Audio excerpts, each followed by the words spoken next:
Great. Good evening, everyone. We're really happy to be here. First off, we're going to pass out just some index cards. If you have a question that you'd like to ask any of the students, please feel free, so take one. We also have agendas, additional agendas, and there's a great resource guide in case you didn't get one. Those are over on the table as well. I'd like to, again, say thank you for having us here this evening. I'm just going to do most of the introduction. Our 10th grade now. 10th grade assistant principal, Dina Stathopoulos, is here. She's also the leader of our PBIS team at the senior high school. And she is going to take us through most of the program here this evening.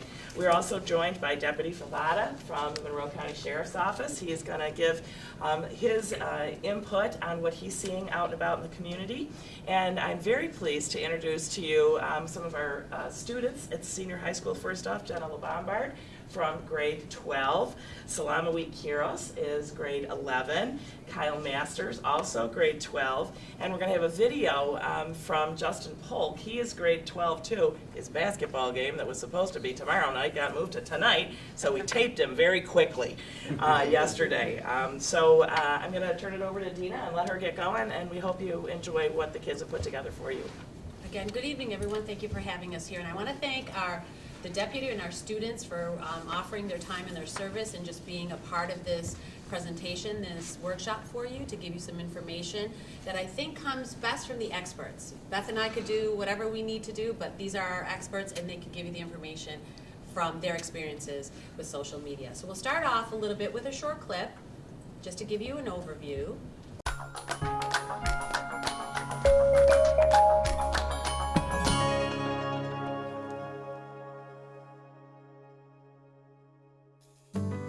There's an old quote, the more things change, the more they stay the same. A French journalist said that way back in the 1800s. But for many of us, technology has changed daily life and filled it with so many buzzes and chirps and swooshes that the world looks and feels completely different from when we all grew up. But despite all of these advances, the basics of growing up are pretty much the same. Think about it. You used to have marathon phone calls. Now your kids are texting nonstop. You used to spend hours obsessing over the perfect mixtape. Now your kids are creating these crazy video mashups.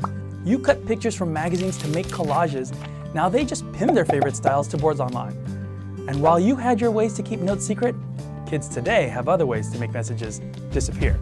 Whether then or now, all kids, especially adolescents, need to assert their independence and explore their own sense of identity as part of their childhood development.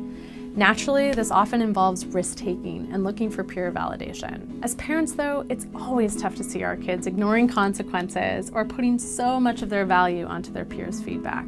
But actually, it's a normal part of their development. Kids need the opportunity to cultivate their emotional, social, and intellectual skills. And to do so, they need to create and explore and experiment and have the supported space to ask the questions about the world around them. The catch is that they're doing all of this while their frontal lobe, the part of the brain that controls emotions and impulses, is still developing. That's why it's important to talk to your kids about the challenges as well as the opportunities that today's digital landscape offers, because their brains are still being wired. And in a world of digital devices where the outlets are immediate, wide-reaching, and 24/7, the stakes are definitely higher. First, they need to understand that just about everything online is public. Friends of friends can learn about what you had for breakfast. It's searchable. Have you ever Googled your name or your kid's name? It's replicable and shareable. We live in a copy-paste culture where things can literally go viral overnight. It's persistent. Once you click, it's out there, out of your control, and it's almost impossible to track where it's gone. It's sometimes anonymous.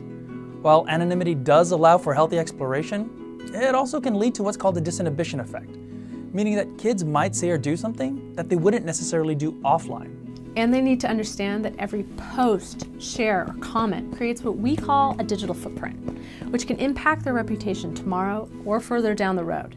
Despite the various pitfalls, the digital world does have great potential for creativity, learning, and social growth. It's an amazing resource that allows for access to information around the clock, learning that can happen anywhere at any time and be personalized or customized, connections and communities that can be made beyond walls and borders. With the world literally at our kids' fingertips, one of parents' biggest tasks now is setting appropriate guidelines and support systems for this new landscape, because missteps are going to happen. It's just a part of growing up. The best way to figure out your family's digital lives is by asking questions. staying informed, and exploring this new landscape yourself. Better yet, invite your kids to explore it with you. And if you need a little help figuring it all out, we're here for you. All right, so with that being said, on our agenda, we have 3 objectives that we've listed. And these are our objectives for our teen panel and just the general information that we provide that we are going to provide for you this evening. We want to increase parent awareness about the use of social media and other digital communication among teens. I'm sure you have your own digital life, your own digital footprint. Well, we want to give you insight using our experts, our students, on how they use it day in, day out. Academics, social connections, and what becomes important to them and why. Secondly, we want to increase your comfort level and how to communicate with your teens, preteens, and even younger kids. It's never too early to start these conversations. Being a digital citizen and being safe digitally is something that needs to be incorporated in every parent's conversation with their children. We do our best at school. At the high school, we have our PBIS team. We have assemblies at the beginning of the year, but please start these conversations early with your children as well. And lastly, we have our representative from Monroe County Sheriff's who's going to give us some insights on, what he has encountered, what the trends are, and, how far the school can go. We're here for the kids, and we're going to guide the kids with academics, social and emotional, and of course, their digital lives, because that's our reality. But we can only take it so far. So the Sheriff's Department will give you some additional information about that. So now we would like to start off with our teen panel, and we'll start off, and each one of our experts has a topic or a social media, an app that they use and they're proficient in, and they're going to give us some information. So we'll start with Jenna. So my app was Twitter, and do I just? Yeah, sure. Go ahead. Yeah. So the first question is, do you have any limitations in your house about for technology? And yes, I do. My parents follow all my social media accounts, and so just with that being said, I don't post anything bad just because my parents are there. And also, another question is about are they private or public? And my parents wanted my accounts to be private, and since I'm focusing on Twitter, one of the reasons why my account isn't private is because a lot of teachers have Twitter.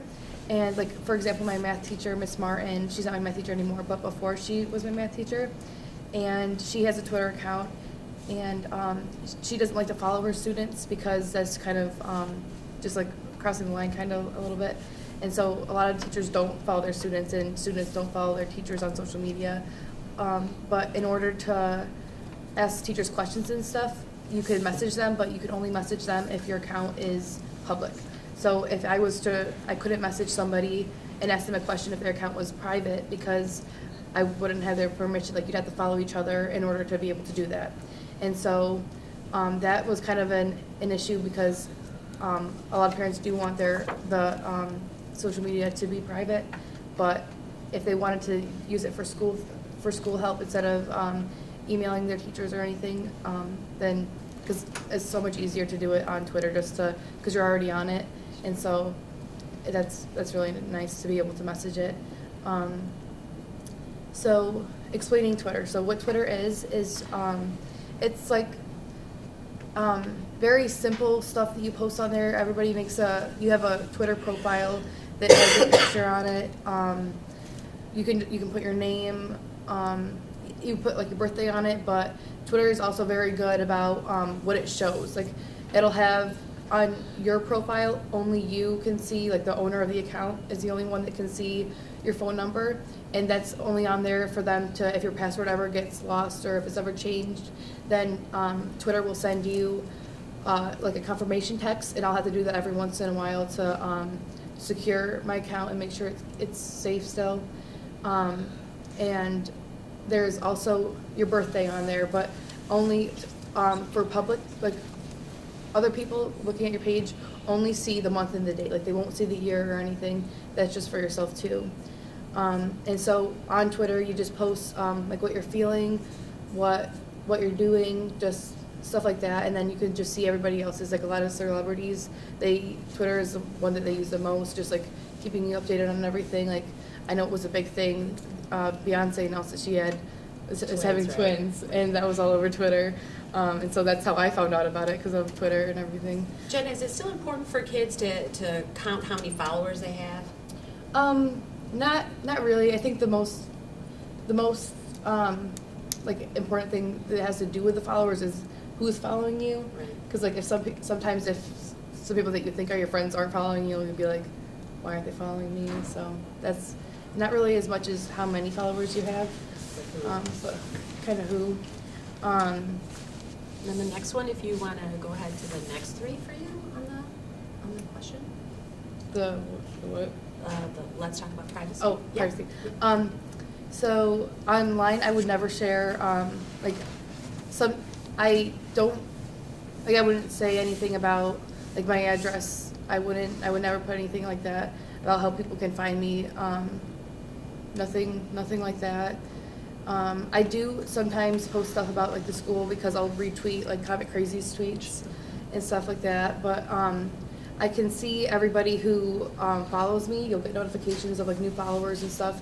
And if you are on private, then you have to accept all your followers. But if you're a public account, then people can just follow you and they'll be following you, but you get the notifications, and so you're able to see who's following you. And I always look at who decides to follow me, and I'll just look at them, and if I know who they are, and like they're a person I trust, like just like a classmate or something, then I'll let them follow me. But if it's somebody that is like suspicious about, I just like you can like block people, and that's the way to like keep your account safe. The next one, I can read it out loud for everybody. Does social media impact your self-esteem? It does. Not a lot, but if like the thing about like followers, like who's following you, if like the so-called like cool kids aren't following you, then it'll be kind of like I don't know, like you won't be as happy, I guess, but it's not. And if people like tweet things, because on Twitter, it's really easy to use, and you can just like press tweet, and then like you just tweet, and people have like conversations with each other a lot on there because the messages are so short, and it's like a lot of like to the point things that it's really easy to use, and so people will maybe like start fights or like talk about it on Twitter, or like the celebrity things. You'll see a lot of celebrity posts, and maybe if you see like really like beauty standards and stuff like that, like high beauty standards, then that'll lower your self-esteem. But that's How many characters is the limit for Twitter? Because there is a limit for characters. I think it's 140. Yeah. I'm not sure. I think you're right. I'm pretty sure it's 140. Yeah. And spaces count, And right? spaces count. Yeah. so. Yeah, exclamation points, all that stuff counts. So is it fair to say that's a quick, easy communication? Oh, yeah. Kids are just, you're not writing. Yeah, it's Right. not like that's why it's so easy to use and so popular, because it's a lot of like quick, concise things. And so when you're like, and also like in school, I know we're not supposed to be on our phones, but like when people do go on their phones, like, Twitter is usually the most like the easiest thing to do, because everything is so short, so you can just scroll through and see what everybody has said, and it's just like really quick, really easy to read. So. And then how about, are there any conversations that you would rather have face-to-face instead of online or through social media? Yes, definitely. Or through text? It's kind of hard to, it's actually really hard to determine people's tones of voice when they are like tweeting and stuff. So if someone tweeted like, I don't know, I had the worst day ever today, like they could be like exaggerating a lot, but you wouldn't know it, or I don't know, that was just an example, but. Well, I think you said it best. Tone. It's hard Yeah. to, figure out the tone of somebody's message, even if they're Mhm. using all caps and explanation points. But the tone is lost in the tweets for both ways, for positive and negative. Correct? Yeah, and what I said before about how sometimes like people will like start like fights on Twitter because it's just so easy to just like respond back to each other. That will happen because like the tone of voice is misinterpreted, and so that leads to the confrontation. Okay. And for the sake of time, we'll move on to Salamawi. Thank you, Jenna. And then maybe we'll get back to you if the parents have some additional questions. Go Okay, ahead. my app is Facebook, and I use it to share text posts, videos, and photos with friends and family. I mainly use it because I get to follow certain social media accounts, organizations like Al Jazeera or CNN or United Nations and other formative sites that are easy to access through these medias. I also like using it for pop culture, like getting updates for new information that's happening, like Jenna said, Beyonce's pregnancy or anything related to music or TV shows, something like that. My account is private. I do limit the things I say, like my address, phone number,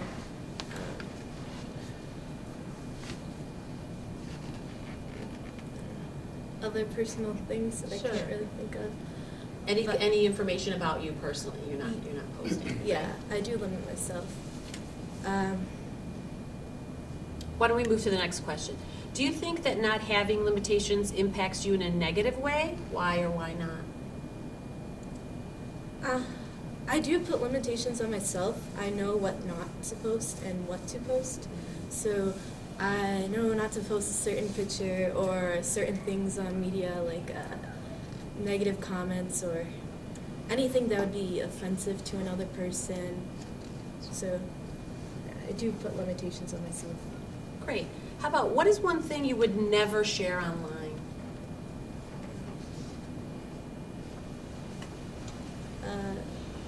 Personal information like address, numbers, I don't know. Like, Anything about school, anything in general that's driver's license personal or anything for you? like, yeah. Okay. And then, do you think social media makes the world a better place or a worse place, and why? I think it makes it a better place if it's used properly because it's an easier way to contact people faster and spread information. Like most people get their information through social media, even though sometimes it can be inaccurate. But it is a positive thing if used properly. Right, and then it makes the lessons in school important about you being able to figure out what is, information that is real information, important information, right? You become your own person that sifts through that information on your social media accounts, correct? Yes. Okay. And just for the sake of time, we'll move on to Kyle, and then we might piggyback. Kyle, your app? My app is Instagram and Finsta. Basically, what Instagram is mostly picture-based, so it's not really writing something on a website. It's more of the picture that you posted and your caption underneath.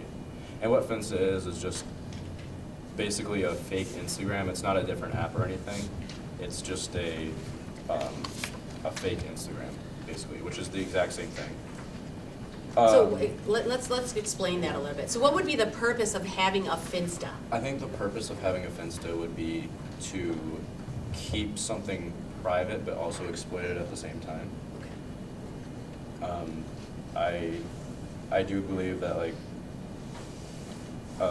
it's starting to grow in popularity now, almost as just like a regular Instagram.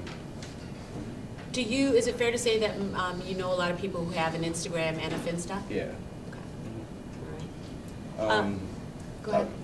So I keep my Instagram private only because it's more picture based, and like Twitter and Facebook, like mostly Twitter, I keep my Twitter open, but I do keep my Instagram private because I do like to check who is following me, and before I accept the following request, I usually look to see in someone's bio under their name if they go to RH or I know them from a sport or something, and that's usually what I'm looking for before I accept that.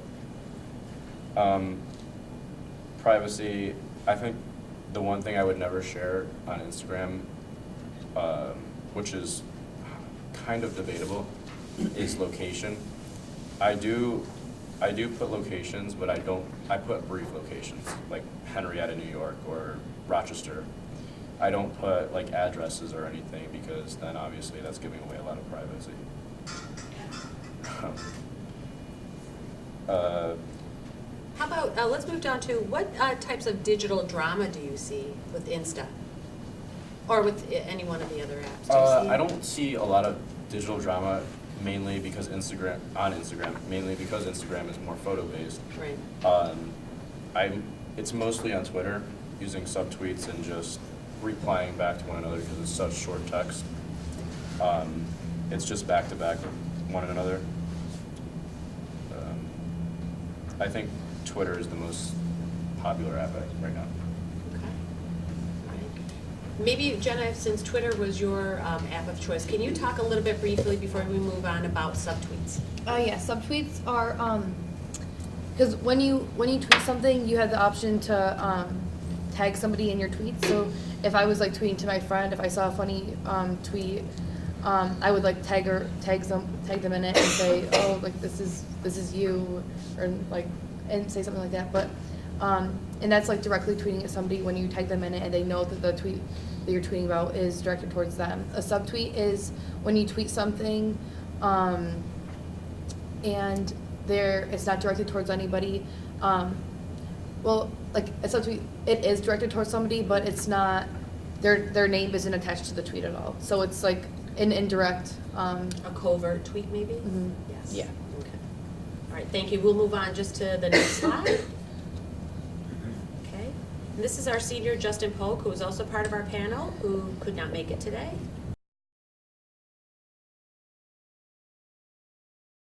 So the app I use the most would have to be Snapchat because I like to snap my friends, keep my streaks. So basically Snapchat is an app where you can send pictures up to 10 seconds. Once you send the picture, the person that you get it can only get it once.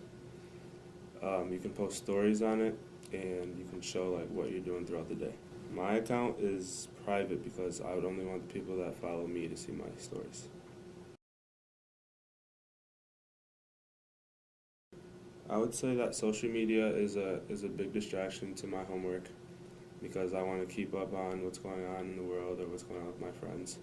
But I've made a plan where I will work on my homework for up to an hour, hour and a half, and then I would take 5 to 10 minutes to look at my phone, text my friends, see what they're doing, and then I'll go back to my work. This is a good strategy for me because at the same time I'll be keeping up with my work, but also staying tuned in social media. The digital drama that I see online, I would see a lot of relationship problems. So say one of my friends are stressed because their girlfriend or boyfriend are going through stuff. I could see that and I could easily message them, see if they're okay, give them some tips on like what's going on. I also see a lot of celebrity drama. So last summer there was a lot of drama between Drake and Meek Mill. So I witnessed all the tweets going back and forth, and it was pretty entertaining. I believe that 11 would be a good age to get a phone because you can easily contact your parents, and if there's an emergency, you can contact them, tell them what's going on. You can also contact 911 instead of having to use someone else's phone. You can just pull out your phone and relay your emergency. The rules I would have if I had a child and they had a phone at 11, I would have to check their phone just to make sure that they're not doing any like inappropriate things and making sure that they're using the phone correctly.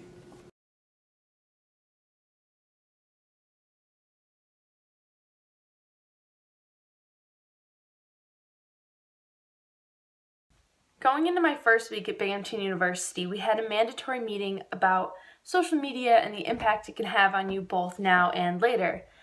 They put an emphasis on representation, how your social media page, posts, and comments represent not only you, but your school and then your employer. Binghamton emphasizes the phrase, think before you post, because there's no such thing as a private social media account. What you post can negatively impact both you and who you are representing. One of the big things about social media is everything you post online is permanent. Whether you're on Facebook, Twitter, Instagram, whatever, anything you post, people will be able to see down the road. When you're getting hired, employers will go back and look at all your archives and look at everything that you've posted. And they literally can hire you or decide to not hire you just based off what have you posted on Instagram, Twitter, or Facebook. So my piece of advice is really just watch what you're posting, you know, keep it to a basic level. Don't go out and talk about your whole life and rant about everything. And one of the main things is really just don't be rude. Don't be too aggressive on Twitter. Don't say anything that you would regret, and don't say anything that you don't think you would say to your mom or your dad. For me, my grades were the biggest thing coming out of high school. I played football, so I was recruited by a lot of D2 schools. Since it's D2, they can't give you full scholarships or anything like that. So they were able to give me athletic money and a lot of academic money as well, since I had good grades. So your grades are definitely important. They can get you into a lot of good colleges. Social media wise, I would say just be careful about what you post. Employers, they can use any means necessary to look up what you're posting on the internet, and they will eliminate you from the competition if they deem you unworthy. I would say colleges especially, and I know if you're gonna play a sport in college, coaches will definitely look you up because they're making an investment to bring you into the college, and they're putting their name on the line in order to bring you in. So I would say definitely just watch what you post, because it will someday come back to bite you. I'm currently a Colorado State Park Ranger trainee. This position has a very in-depth kind of background check and clearing out process, one of which was to go and get our social media accounts monitored and our web habits analyzed as well. And basically what that entailed is to have a background investigator show up unannounced.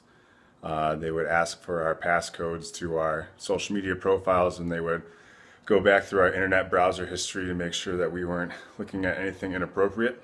I know this is something law enforcement specific, but what law enforcement is we're held to a higher standard, and even if you guys are going into college or looking for jobs, I mean, it's hard enough to get a job anyway, but these folks want to make sure that they're hiring the best of the best, and that the people that they are selecting are not going to drag their image down. One best thing I can tell you guys is when you guys get out of school that you want to protect and savor your reputation as best you can. The best way to do that is to monitor your social media websites to make sure that you guys aren't putting out a bad image, because once you lose that reputation and once you lose that image, it's really hard to get back to where you want to be.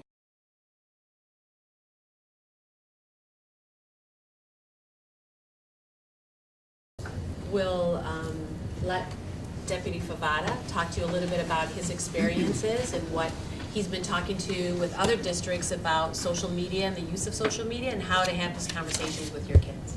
One of the biggest things that we are seeing, I can use a local case that we just investigated end of last year, was inappropriate pictures, male, female, and the consequences that it'll have. Unfortunately, the 4 students compiled photos over a year period, and they turned 17 and 18 and ended up with possession of child pornography because they had pictures of 15 and 16-year-old girls on their phones. They took it a step further, put all these images and sold them. So they sold 15 or 20 or 30 different inappropriate pictures to other students. So now the investigation ended up we arrested 4 kids. And the worst part about it was we had to bring all of the females into the zone with their parents to identify the pictures. So, parents don't understand the consequences of what could happen. To take it a step further, if your child goes on your home computer and downloads these images, and then let's say you send that computer to get it fixed, and they come across new photos on your computer, you can expect that we're going to show up at your door because computer companies will contact us when they find that. So now you have to explain why these are on your computer. So it's the responsibility of the parents to know what their children are doing and how they can just easily walk into a legal mess by just doing what kids do now. It's different when we grew up. I have 4 children I know from 17 down to 3, so we have every electronic device and app you can imagine. So, but again, really it comes down to we want to make sure that the kids understand that what they put out there on social media is to stay. I talk to them about if they want to get into government work. You saw the last presentation. We dig deep. We look into everything. So if they want, they want to get into job, law enforcement, or anything government related, even banking. Banking looks into this. For financial institutions. So it really comes down to the parents. The schools do a great job. I was at File last week. I did the presentation on social media. I showed them a couple of videos on different social experiments that were done with it. It's really interesting. I got some good feedback from some of the kids too. They said that was pretty terrifying to see, but it did. It showed that you never know who that person is behind the screen. I was on a task force for just over 2 years, and I had fictitious accounts which I used to friend request criminals to catch them, and it worked. They never knew they were talking to a cop, and I'd meet with them. It worked out great, but it happens to our kids as well. So it really comes down to the parents monitoring what their children are doing. What are 2 quick things that parents can talk to their kids about tonight to start that conversation and get them on the road to using social media in a safe way? Well, it really comes down to having the kids understand that there are legal consequences. There can be legal consequences for what they put out there. And also it's building that trust with the parents. It's hard. I mean, we're all children at one point. I have kids. I try to build that trust up with my children to let me know what sites they're on. If I tell them, if at any point in time I want to see your phone, well, you're going to be ashamed to show me what's on there. And then I explained to them, we have 2 older, 17-year-old daughter and a 15-year-old daughter. I said, before you put anything on your phone, realize that that's there forever. So when you lose that phone, somebody finds it, guess what? If you put inappropriate pictures on there, they're going to find it. When you turn your phone in to get that upgrade, where do you think this phone goes? They get refurbished. The information gets wiped out. You may think you deleted it. It's still in there. I know we can get out of phones. I've done it. So it's those images are always there, and it's important. Those messages you sent are always there. So it's again, it really comes down to, if you tell the students, explain to your parents that you want to build that trusting relationship with them, show them what sites you're on, and for the younger students, like the middle school, I tell them, before you download any app or get on any of these social media sites, do it with your parents. Set up your passwords together. Make sure that they okay what you're doing. And it'll go a lot further for them in the long run when your parents trust what you're doing on your electronic devices. Deputy, I had one quick question. I think this is something that we deal with in common, social media issues. We talked about digital drama happening, and parents will often call and say, what are you going to do about this, Mrs. Patton? And often my response is, absolutely, I'll look into it, I'll have a conversation with the kids, but we would refer them to you because many times, or most of the time, this is happening outside of school. Sure. And we don't have a whole lot of control over that. And neither do we. People. I want parents to understand that it's not law enforcement or the school's job to police your children on what they're doing on social media. There's a lot of things that go into an investigation.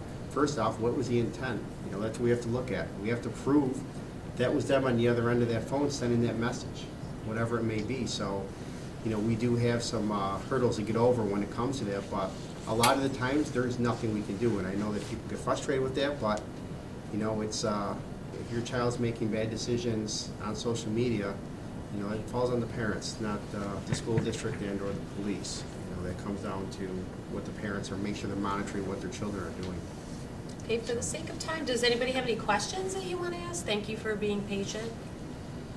Anybody have any specific? I've got a Dr. Graham? question for the panel. When did you start using your social media? Well, the first social media app I got was Facebook, and for the longest time, my only friends were my grandparents, and my mom and dad. How old were you when you started? 6th grade, Okay, but about 12. yeah, about 12. And I know that may seem young, and when Justin's video was on there, and he said 11. When he first says it, it does seem young, but when I was in that's like 6th grade, when you leave elementary school, when you start switching classes and everything and talking to more students and just you're more you're getting older, you're experiencing new things and stuff. And so I think that was definitely, it may seem like a shock that it's kind of young, but I think it definitely is appropriate to like slowly like integrate social media and like phones and texting into their lives so they know they're more educated on it at a younger age, and they'll be smarter with it when they get older. Yourself? I had my first, I created Instagram like beginning of 8th grade. I know I was 13, 14. I think I was pretty responsible when I was using it. Like most of the stuff I posted were like text posts or I don't know, so like TV shows and all, but nothing bad. Okay. I believe I was in 5th grade maybe. when I So got 11, right? Yeah, Justin around- going said. into 6th grade, I remember that. And I do think that when I was younger, I'll admit, I wasn't really responsible and wasn't really aware of what I was posting. Is that, I thought it would only be like the 60 people that are my friends, but you know, like their friends can see what you posted if they reply or something. And I wasn't really aware of that, and I think Facebook was one of the bigger apps at that time, and different apps have their popularity. And now it's Twitter, and I believe I have become a lot more responsible of my social media and just being a digital citizen, because I know like what can happen now. I know that everybody sees everything, no matter what you do, and I think that's the big part.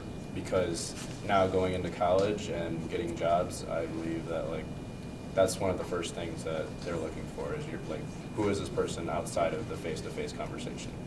And like all the alumni said, now with recruiting and everything, it's good to get your name out there to an extent, but it's also a bad habit too. And I've kind of found that balance in between to get my name out there to recruiters. But also it's like, I know these people are watching me, so I wouldn't do anything or say anything that would hurt someone or like make me look bad as a person. How did you learn how to become responsible? Each of you has made a very important point about understanding how to protect yourself, how to discriminate between privacy and openness. Did you just learn that trial and error, or did someone help you learn about that? Mostly trial and error, because I don't remember ever having, like my parents would sit down and talk to me about it, but I had to convince my parents for the longest time to let me get a Facebook. And like when I did, I remember sitting down at the computer, and my dad was mostly doing everything for me. Like he put all my information down and everything. And so I guess a lot of parent influence, like telling you what you can and can't post. And I remember like getting consequences, like if I was on it for too late or something. And so a lot of the stuff the reason why I started becoming like the most responsible is because like my parents would give me like consequences and stuff if I was like on it too late or they didn't like something that I posted. And so a lot of trial and error basically. So parent oversight is a big part of Sure. this. It's not all bad. We've also had, conversations with kids on, up to this point, you've had your digital self and your digital footprint, but you can change your image from moving forward. You can retweet and be positive. Be positive about your school community. Be positive about a job that you have, an internship, classes you take. So you can help your child realize that maybe February 2nd, 2017, you maybe have some posts that were not as appropriate, but they can change their digital footprint moving forward. They can unfollow people. They can choose to be their social media. They can choose who their social media self will be online. And so that's something that I think that is very important to have a conversation with kids as well. Like the kids can dictate who they become. We have recruiting. We have internships that the kids are going to be looking forward to when they're outside of their high school setting. There's so many other opportunities. You can modify your digital self to present a more positive and be a more uplifting influence digitally in your digital footprint. The other thing I want you to know, I don't know if many of you know, is we had one of our students from last year created our app. We have a digital footprint app, and it's we have computers in our library. Everybody's welcome to come to the high school and go online and put the information in our digital footprint, and it's the RH Digital Footprint app, and you can look at how you present online. So this app was written by drafted and formulated by one of our students, so come in and check it out. Some of you who came to the open house got that information. We have little cards, but you're welcome to come in, sign in the main office, go to the Library Media Center, ask the librarian, sit down, put your name in, follow the apps, and see what you look like online. That'd be something too. Yes? I have a question. You're a parent that checks your child's phone. Your child knows that it's going to be handed over spot check. You can obviously delete stuff. And if you're the astute child, you're going to do that. Know that. Is there any way to tell, like, you know, if your child's not allowed to have some of the apps, like Kik, that can cause a lot of issues with predators?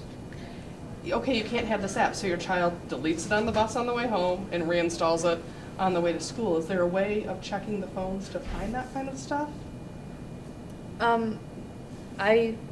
The thing that my mom does is, she would go on like my search history and see when she doesn't. I'm really responsible now, and she doesn't do it often anymore. But when I was in middle school, she would do it often at like random times. Like she would go a couple weeks without looking at my phone, and then just say, "Oh, like, can I see it?" And so that way, if it's on the spot, then she wouldn't have to worry about anything being removed that I wouldn't want her seeing.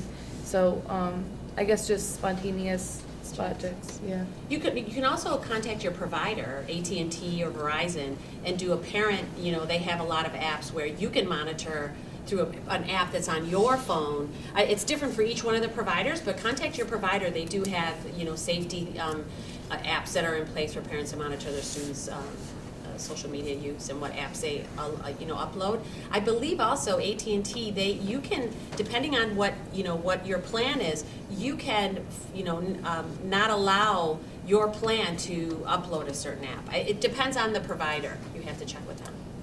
And also there's this app called Life 360 that my mom had me and all my siblings download, because she used to look at my location on my phone, but sometimes it doesn't work. Like the connection will be lost or something. But with the Life 360 app, it'll show you like what battery percentage the person's phone is at, their location. It'll always have it on there. Because sometimes she would text me and wonder why I wasn't texting her back, and it was because my phone died. And I'm not really sure what else it has on it, because she just found it and we just started using it. But and that might have what apps are on their phone too. Yeah, the App Store will know. A lot of times in the App Store, there's a history of what's been downloaded, and that's a lot more difficult to delete. So sometimes you just can check in there as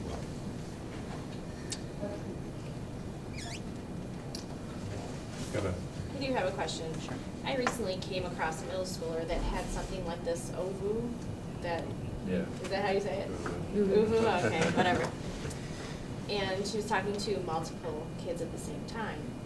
Now, that, for me, presented a danger, because first of all, being in my house, other kids that I do not know are seeing our house and seeing our kids, as well as it seemed to me like a good opportunity for bullying to happen.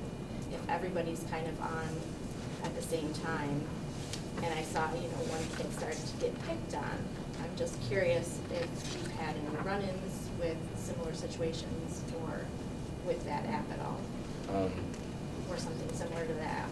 I think OVU is like a FaceTime app, and it's more than one person, so that's what the advantage is over just using a FaceTime call. But I do understand what you're saying. I see like that's your house and it is your privacy that is being invaded by people that your kid is talking to. I think that the bullying part may not be as big as it is on other social media apps such as like Twitter or Facebook or something, just because it is that face-to-face. And I mean, there are times that like I even catch myself saying that something I would say on social media I would say in person. So I mean, I believe that it could happen. I do think that you should be concerned sometimes. but I don't believe that it would be the first choice of a kid to pick on someone else face to face. It's a good point. I think it goes back to the point as well that you are the parent, and when the kids come to your house, you have the right to say, you know, social media use is limited. There's certain apps that we're not allowed to use in our house. The kids have said, you know, their parents have monitored their usage of the apps, and I think that's what we have to do as parents, as be vigilant when other kids come into our homes and say, you know, these are the rules in our house. And so, you know, moving forward, that's what I would think would be a good recommendation to do. I think my concern was more, and that was a piece of it. Yeah. My concern is more if you have 12 kids right on at the same time, but I like Yeah. what you said. Yeah. But Dina, that's kind of my follow-up question. Yeah. Are there any apps right now that should be red flags for parents? If you see your kid involved with that social media app, it should be, there should be an immediate red flag that there might be something that's problematic. Well, I think Finsta is one that's problematic, the fake Instagram, because if you look at, Kyle, if somebody looks at your Finsta, what is it showing? It's showing what they want to portray? It's showing the behind the scenes. Right, the behind the scenes. And I think what you were saying, I think Twitter and Snapchat are the most popular and also can cause the biggest problems because it is private and public. And now with like these two apps, they're trying, I don't want to say they're trying to, but almost in a way covering up what like, because you're supposed to like post, what Twitter was meant for is that you're supposed to post like how you're feeling and like it's for everybody, and same with Snapchat. And now like TV shows are going on Twitter and Snapchat. You can get the news, following famous people. You see everything now, and it's kind of getting away from that, what it was meant to be, but it's still there. That's what I'm trying to say. I think that when you say a red flag social media, I think of Snapchat, and Snapchat is like one of my favorite apps to use because it's really fun, and like you can Snapchat your friends. There's group Snapchats where you can send a bunch of your friends like a silly face you're making or something, and you can send that to each other. But since a lot of people think that you can set time limits on it, and so if you set a time limit for 5 seconds when you send the Snapchat, then they'll think it's gone for 5 seconds. But they don't realize that like people can screenshot it, and then once they screenshot it and they will send it in like a group chat or something, it's gonna be everywhere. And so that's just everything else is kind of like there are the pros and cons, but with Snapchat, since there is the time limit on the Snapchats, people think that it's safer than it actually is. So. Any other questions? I'm just wondering from the officer's perspective, is there any particular same question? It's really just how they're being used? It's all how they're being used. There's one that's more dangerous than the other. It's all what their intent is, and again, just knowing who you're talking to. That's the biggest thing. Knowing who's following you or who you've accepted on their friend request for Facebook. Well, I'll share my story. 7 years ago, I opened up a Facebook account. In 45 minutes, I had 40 connections. They were all from high school students at Rush-Henrietta, asking if I was closing school the next day for the weather. I closed the account down, and I've never opened it up since. That was my Facebook experience. That was your Facebook experience. Well, I want to thank everybody. I want to first thank our student panelists. I want to thank Deputy Pavada, and I want to thank Mrs. Patton and the videographer, Dr. Graham, and everybody here on the panel. We are going to work as a team. We want to educate you, call, ask, but what Deputy Pavada said is you have to monitor your students' social media use. It's very important. We can only help to a certain degree. We can't be there 24/7, and it's become something that's not going to go away. But I'm an optimist. I think that working with kids, talking with your kids, and using social media, it's not going away. Help them realize how to use it positively. Present themselves as their best social media self. Teach them how to present themselves to be a digital citizen. And starting young and moving up will serve them well. Well, thank you very much. Thank you.